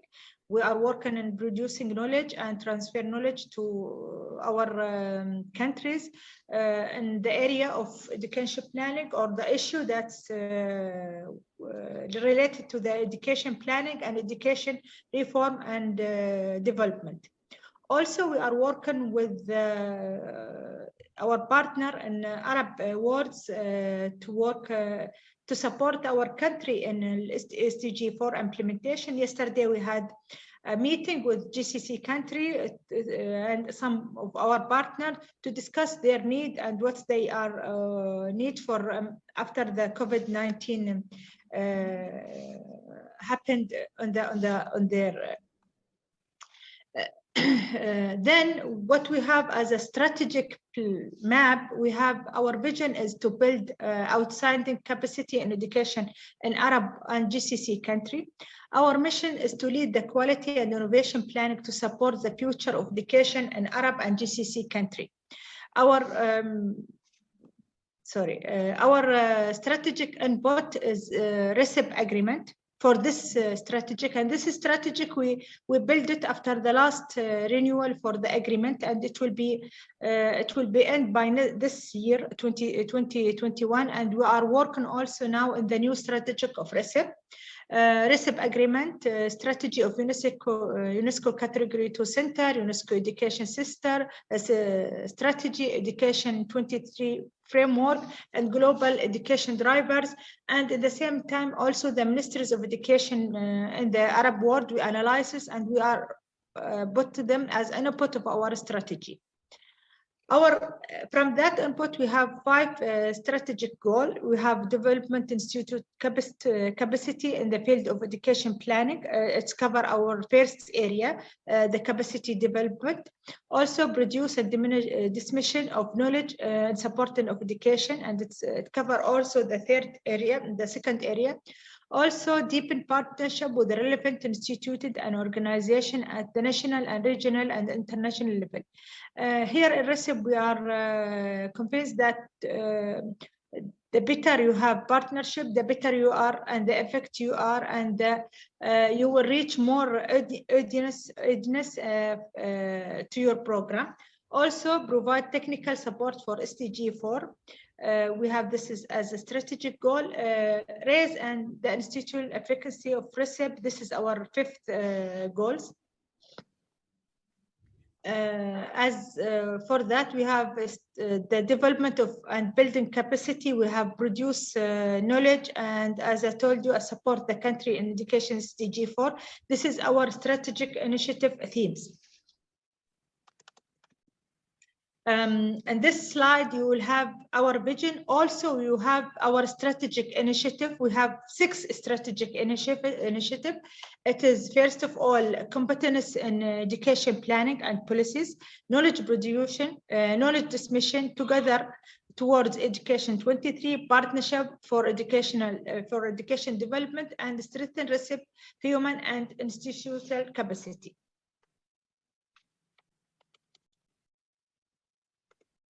Our recommendation for this meeting and for the strategy of UNESCO, first recommendation, our recommendation is for UNESCO is to increase the involvement of Category 2 center in education and in the planning and implementation of organization program on education. We need to be more partnership with UNESCO when they in the general conference, when they agree for the new strategic, we need to be a part in the implement. We are now as a part in planning. We need to be more in the implementation organization. Recommend 2 is should strengthen UNESCO should strengthen its monitoring and evaluation system to first of all to measure the progress of identify the challenge experts by member state and realizing Agenda 23 for sustainable development, especially after the effect of COVID-19 on the education system. And of course, it will be affected. Of course, the implementation of SDG 4, it will be more affected. So we need more monitoring and evaluation system, as now we have only 9 years to reach 2023-30. And we know that by numbers was released by World Bank, UNESCO, the Institute of Statistics, there is a lot of gap between the implementation of SDG 4 and what we are ambitious to implement in this time. Also, Mara, could you please wrap up? Sorry to interrupt. Yeah. Okay, to assess the impact of program implemented by organization and supporting of member state to realize their needs and goals based on the contracts and measurable and time-bound result. Also, the third one is to the emphasis of the strength and partnership with private sector is welcome, given its increasingly important role in our common endeavor for achieving SDG 4. UNESCO should ensure that these partnership are in the line with its mission and objective also. While women and girls should be given special attention, UNESCO also should consider shifting the language used in 41 SET4 surrounding quality education for women and girls to ensure inclusive education for all. Thank you. Thank you. Finally. Okay. No, I think that I will now announce it in the end of the meeting. Okay. Thank you. Now, finally, I would like to invite our last presenter, Regional Center for Quality and Excellence in Education, RCQE. So, colleague from RCQE, the floor is yours. Thank you very much, and thank you for our colleagues in Seoul, especially Dr. Kim and his excellent team for organizing this meeting. I think we are very glad to be part of this initiative to develop a new strategy for UNESCO to improve the quality of education. I will limit my presentation less than 5 minutes. I'll go the next one, please. Can you just move? Our RCQE Center, RCQE is a regional center for quality and excellence in education, established in 2014 in Saudi Arabia. It's category 2, and also it's the role of the center is to enhance the quality of education in the Arab region. The next one, please. Our vision to be the reference center in promoting quality and excellence in education in Arab region. Next, please. When we talk about the promote quality and excellence across the Arab region, through fostering the culture of quality and excellence, disseminating knowledge and best practices, providing consultation, applied research, and capacity building, coordinating regional efforts in enhancing the education experience. Next, please. Our recommendations actually is adopting, we highly recommend the UNESCO should adopt the capacity building programs in crisis and risk management to be delivered to concerned of officials in education systems, including in the global priorities beside Africa, the Arab countries which suffer from conflicts and wars. Also, we recommend emphasizing more involvement of category 2 center in the strategy that we are doing today. Also, we recommend focusing on enhancing life skills for children, and also our recommendation also addressing the learning loss and how to overcome these challenges. The final recommendation is developing clear strategy on how to integrate a global citizenship in education, and starting point and maybe in what we call it the Riyadh Declaration that has been done in the past. Finally, before I conclude, let's remind ourselves that we are more than less than actually 10 years towards achieving our SDG 4. So our recommendation is how to increase and enhance equality, not just in the regular circumstances. Also we should enhance equality of education in the extenuating circumstances, like for example the COVID-19. Thank you very much, and really appreciate it for having us for this meeting. Thank you very much. Thank you very much, Director General. This is the end of our presentation session. So I would like to thank all of you for the excellent presentations. I believe now we have a deeper understanding regarding a 41C4 as well as each center's recommendations. Now we are 7 minutes behind the schedule, so I will make it quick. Now we are moving to the next session. The Category 2 centers in education will adopt the draft recommendation that the working group has presented and prepared. This working group consists of 19 members from 10 centers who have worked together virtually for the past month. Before I pass to the mic to session moderator Director Lim, I would like to invite Ms. Susan Marie Kippels, representative of the working group from RCEP, to explain the draft recommendation briefly. So, Ms. Kippels, the floor is yours.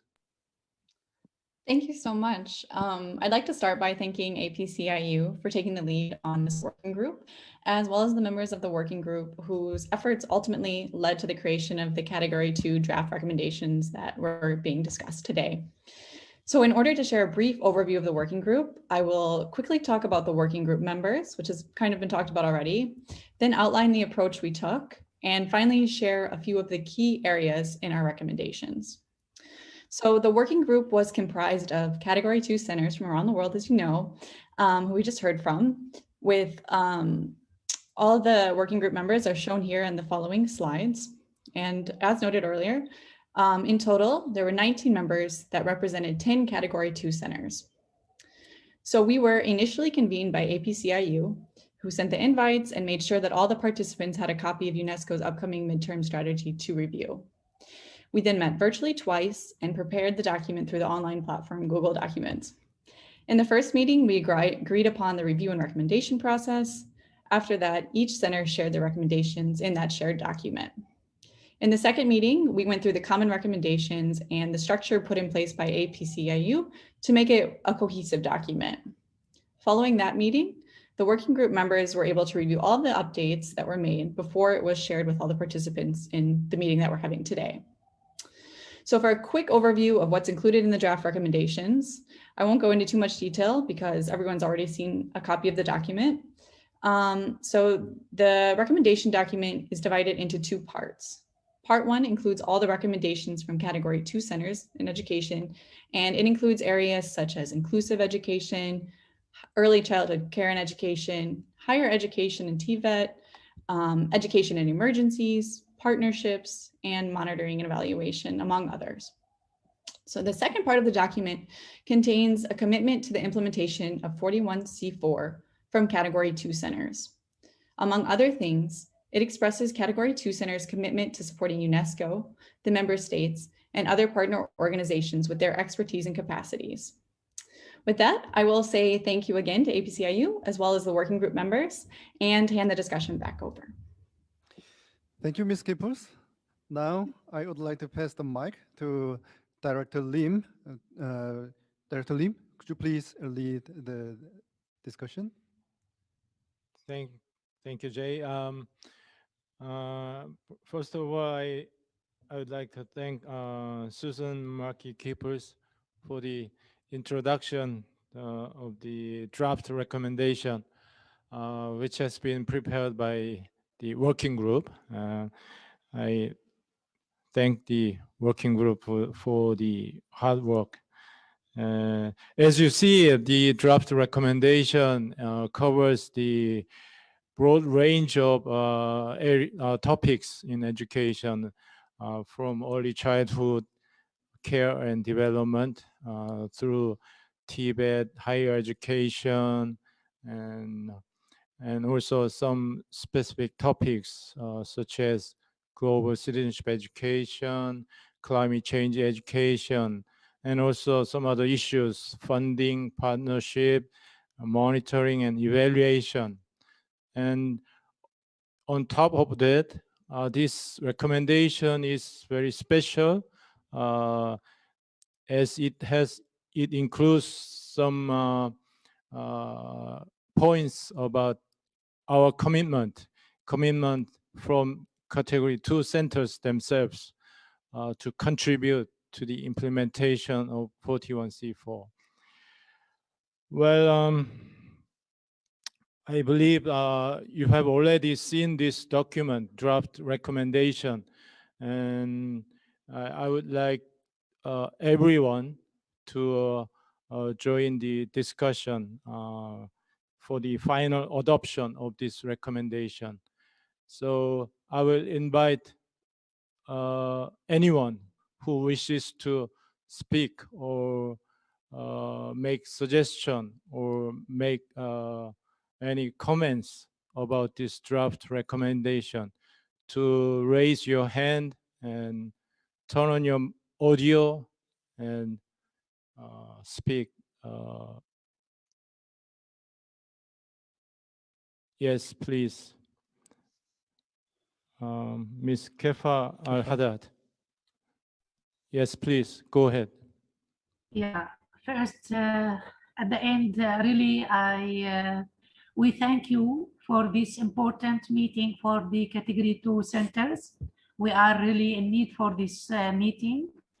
But the most important point which I want to assure on this for the early childhood stage, we talked about a very important stage from 0 to 3, from the age of the children. I think it's important to support this stage from the early childhood. So maybe it can be, I agree with all these three recommendations. They are very important, and really they are agreed with the recommendations which our center put, but we insist on this stage from the 0 to 3 because it's important stage. Thank you. Thank you very much for your suggestion or proposal. I wonder if you have wording for your proposal. I understand that you are proposing that there should be some mention about the stage 0 to 3.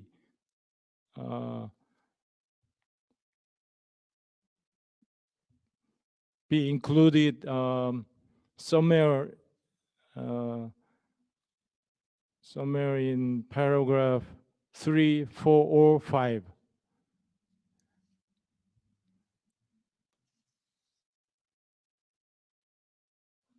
Ms. Kefah, would you like to propose some specific wording for your proposal? Yeah, only for this to have a specialist experts on this stage, because really in our center we try to look for the specialists, the experts who are care for this stage from the early childhood, and we are in need. So I think it's important. Yeah. Yes, would you please want me to write?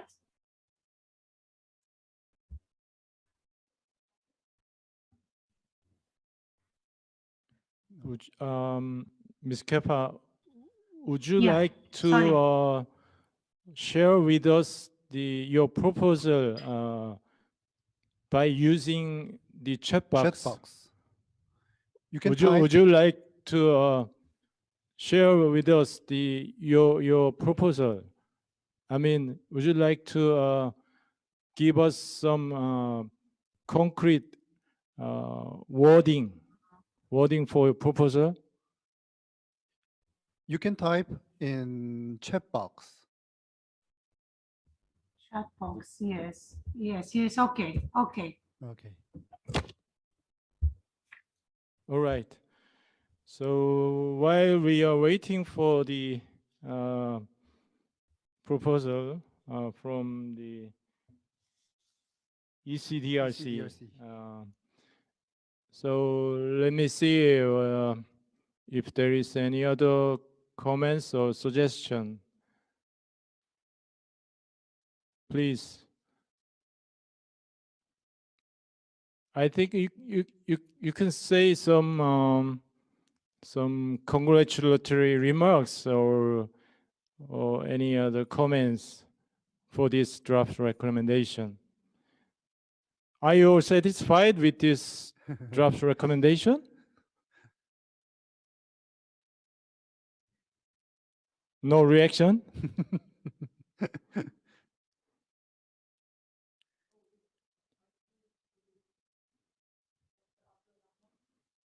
Dr. Abdul Rahman from RCQE. Thank you very much, Dr. Lim. Just I would like to have final recommendations after we have a lot of presentation from categories 2 centers. I think it's not a matter of how many recommendations we are gonna to inject in the new strategies. I think what we need is to focus on the totality of quality in order to achieve at the end the SDG 4 by 2030. So I would like to add a concrete word to have the focusing on the totality of quality in achieving the recommendation with KPIs and governance. I think this will assure that we are in the right track. It's not a matter of recommendation, it's a matter of how to achieve this recommendation to lead us at the end for the quality. That's actually what we'd like to add. Thanks. Thank you, Dr. Rahman. Abdul Rahman. Where would you like to put that proposal? Actually, for achieving the whole recommendation, we have a lot of recommendation from many centers now. So in order to inject these recommendations in the new strategy of UNESCO, so we need to have the quality framework in order to be assured. I'm talking about the quality assurance here in order to guarantee achieving this recommendation. And also, as some mentions, is to in order just to focus on UNESCO should do this, and also we need as a center quality our centers, we should also, so we can achieve at the end these recommendations. That's what. So I'm talking about in general, not just more specific for some recommendation. I'm talking about the whole recommendation is to have quality assurance to ensure at the end to achieve the quality. That's what actually would like to elaborate in that. Yes, I understand that your point could be put at the end of our recommendation, following part 2. Would it be okay? Then could you please kindly provide us with the concrete wording of your proposal through chat box?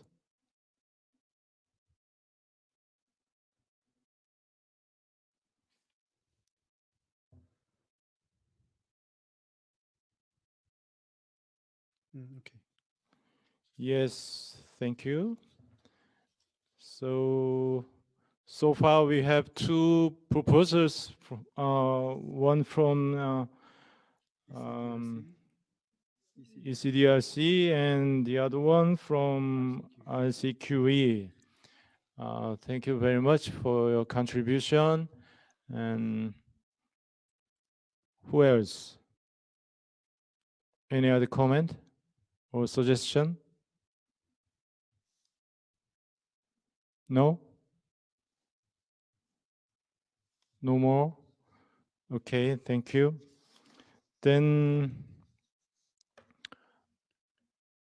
I will conclude this session and I'll be happy to announce together with you, all of you, Category 2 centers in education, that the recommendation from the education Category 2 centers for the draft medium-term strategy 41C4 is officially adopted by the 12 participating Category 2 centers. Congratulations. Congratulations. So yeah, let me share with you what we are going to do after this session. We will distribute the final text of the recommendation right after this meeting, and you will have a chance to finally check if everything is okay. And we will send the finalized recommendation to the UNESCO headquarters, especially Assistant Director General for Education, Madam Stefania Giannini, and also to Ms. Astrid Gillet, who is representing UNESCO here today. Well, colleagues, thank you very much for your participation and also your valuable contribution.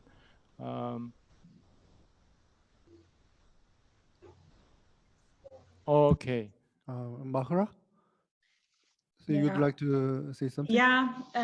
First yes. of all, in the end of this meeting, I would like to also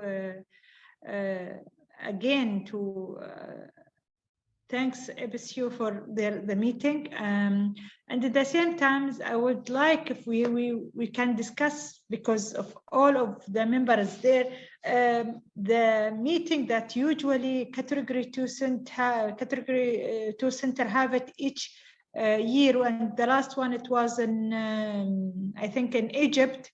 The last meeting we had it in Egypt. So and usually now for 3 years we didn't have the meeting, and I propose that we can, if we can have a meeting this year, electronic meeting, and it's easier for us, but we need to know more about what's happening in each center and how can we cooperate together. Thank you very much. Excellent point. Yeah. Thank you for this suggestion. And also yes. Recep is willing to take lead in this subject. If there is no other category center who didn't organize the meeting, because Recep did it in 2013. But if there is no other colleagues from another center who want to lead this suggestion, we are happy to lead it. Thank you very much for your thoughtful suggestion. Well,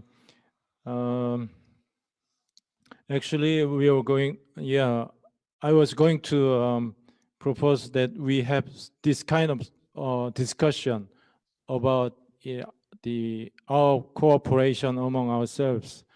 So I thank for opening up this issue, Ms. Mera. So yeah, thank you for this, for suggesting that we meet regularly and we exchange our experiences more often. And I think we can meet utilizing other occasions such as UNESCO General Conferences and also UNESCO's executive board meetings and other occasions. And through those occasions, we will be able to have another round of meeting for ourselves, and through that opportunity, we could also search for some possibilities for cooperation among ourselves. Yes, actually, that has been already included in the recommendation in point 1, part 2. So, yeah. Is there anybody who wishes to say something with regard to our cooperation, especially in order to make contribution to the implementation of 41C4?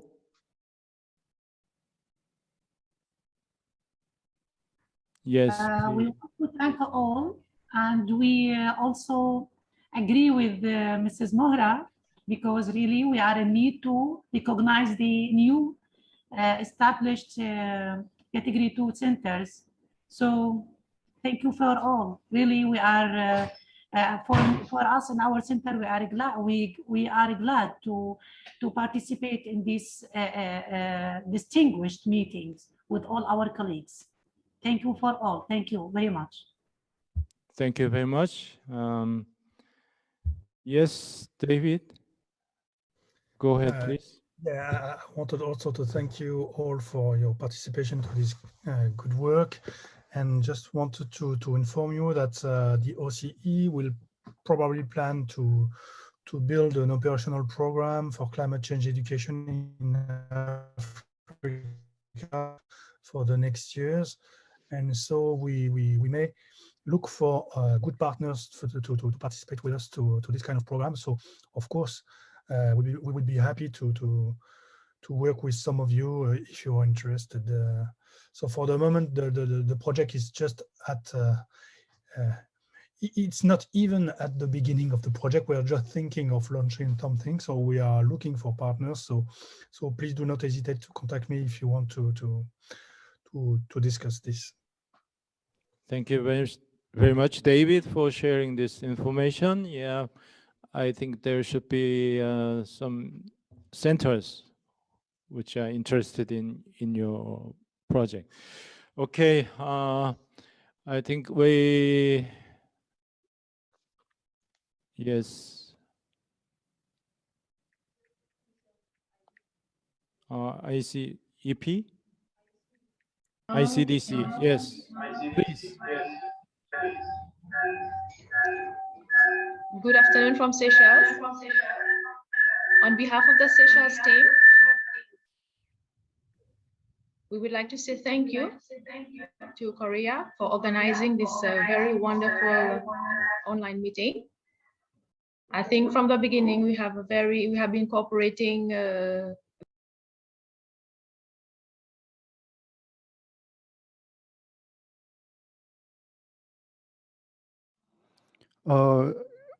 I think the mic is off.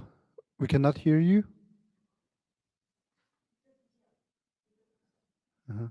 Michelle? One last question is, we would like to know what's the next step forward after this session. So what will happen afterwards, after we have adopted this recommendation? Yes. So it's open to everyone. Yeah. Thank you for that question. As I said, we will circulate the final text of the recommendation to you.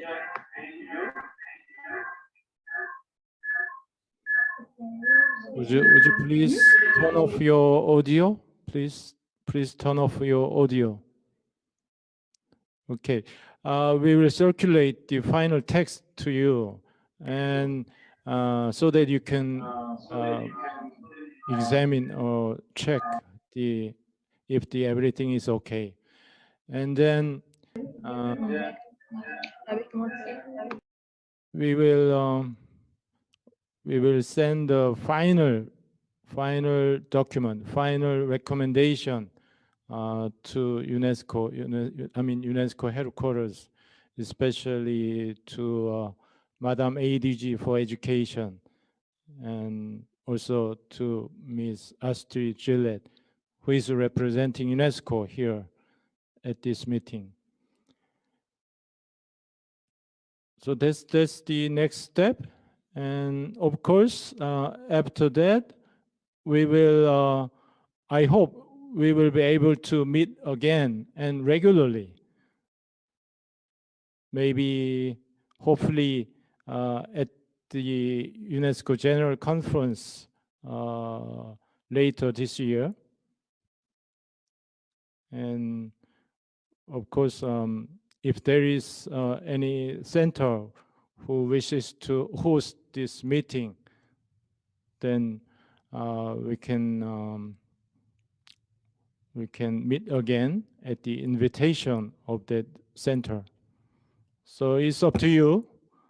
Is there any institution, any center who wishes to host the meeting of Category 2 centers?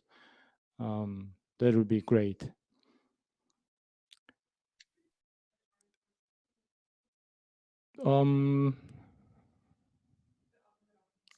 Dr. Abdul Rahman? Yes, we are glad to host the meeting for the next meeting for the centers. Yes. Wonderful. Thank you very much for your kind proposal to host the next meeting. Thank you, Dr. Abdurrahman. Yes. We are support to you. If any support you need it, we are here. Thank you very much. Really appreciate it. Thank you. Great, great. Yeah, we are showing the this great sense of solidarity and cooperation. Yeah, this I'm very happy to see this happening at this meeting. Well, I think this is the end of the session for the adoption and also discussion for our cooperation. So that leads to the closing session. Jay, would you like to take over? Okay, thank you, Director Lim, for moderating the session. Finally, it's time to wrap up. We are approaching the end of today's meeting. So I would like to invite Ms. Astrid Gillette for a closing remarks. So Ms. Gillette, the floor is yours. Thank you, Dr. Lim and Jay. First of all, a big thanks to FCU for having organized this very fruitful meeting, and it's very good to see the participation of 11 Category 2 centers, and that despite across the globe and despite the different time zones. So I think that's it's very good. I also want to thank each of you for your presentations. It was a great opportunity for me and my colleague Sohe to learn from the wide spectrum of activities that you're doing, and how it will also then allow us to see how we can better collaborate, I think, in the future. So it's encouraging to see that you are, working very closely on the strategic priorities of the education sector, whether it's from ECCE to higher education, covering issues such as educational planning, teacher development, languages, climate education, rural education, and global citizenship education. And I think we've heard with great attention, your recommendation, and I'd like to specifically thank those that were part of the drafting group. We will for sure bring this recommendation to the attention of our senior management team, and I think it can be also integrated, possibly if we are, in the next iteration of the medium-term strategy that will be presented to the General Conference for adoption. So I think we're also quite encouraged by the way that you are collaborating together. And I think the COVID pandemic has learned us one thing, is that maybe it's easier than before to jump on a Zoom call or a Teams call. And I think somehow it has facilitated the collaboration among different centers. We have understood that we don't have to travel to be in touch. And I think that's one positive element that we need to take from this challenging time. And I think it's also very important to face this pandemic together. So I'd like to take the opportunity also to inform you and invite you all that we are having a big ministerial meeting on the 29th of March from 2 to 4 p.m. Paris time, like CET. It will be a Zoom link, and I'll be happy to share that with the absolutely. Maybe they can forward it to all of you, or I can also find your correspondence. So I think it would be very good if you can tune into this, because Category 2 centers are crucial members of the UNESCO family, and you have contributed greatly also in a lot of our webinars and so on throughout this difficult 1 year. And lastly, maybe just to say that we look very much forward to working with each and every one of you for the implementation of this joint medium-term strategy. Thank you for your attention. Thank you, Ms. Gilet. Now, may I invite you to say a few closing remarks, Director? Thank you, Jay. First of all, I would like to thank all the participating Category 2 centers for your active participation and your valuable contribution to the recommendation. I think this recommendation is highly relevant to the work of ourselves and also to the work of UNESCO. And I was very glad to hear from Ms. Astrid Gillette